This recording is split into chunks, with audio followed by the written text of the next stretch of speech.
ሰላም ሰላም ቤተሰቦቼ ባለፈው ዴቨሎፐር ኦፕሽን አሳይቻችሁ ነበረ።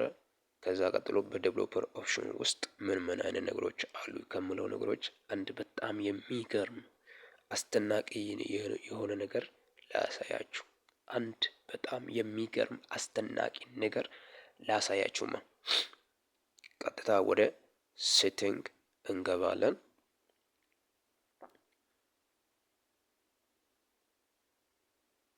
ቀጥታ ወደ ሴቲንግ እንገባለን። ወደ ሴቲንግ ገባሁት።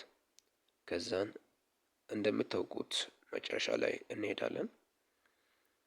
ሲስተምስ ምለውን ላይ ታች አደረኩት። ከዛ ዴቨሎፐር ኦፕሽን የምለውን ተጫንኩት። ከዛ ወደ ታች መጣሁት። ወደ ታች ቀስ ያላችሁ ወደ ታች ነው።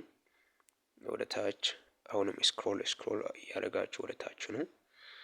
ከዛ ነው አሁንም ከዛ ፖይንተር ሎኬሽን የሚል አለ።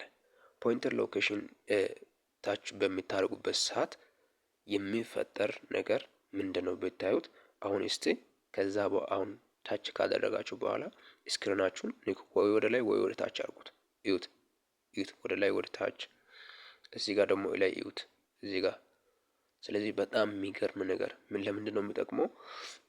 አንድ ሰው ወይ ሊያስተምር ይችላል ወይ የተለያዩ ነገሮችን ሊያደርግ ይችላል በእጁ ለማሳየት ማለት ነው።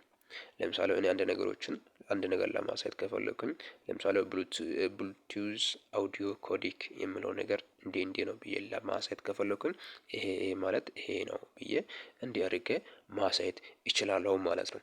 ስለዚህ ለዚህ ነገር በጣም የሚጠቅም ፖይንተር ሎኬሽን አቅጣጫውን ያሳያል። ልክ እንደ ስሙ ፖይንተር በፖይንት ነው ሎኬሽኑን የሚያሳየው ማለት ነው። በጣም ድንቅ ነው። ላይክ ኮፒ ሊንክ ሼር ፎሎ እንዲታደርጉኝ ዘንድ ፕሊዝ እላችኋለሁ።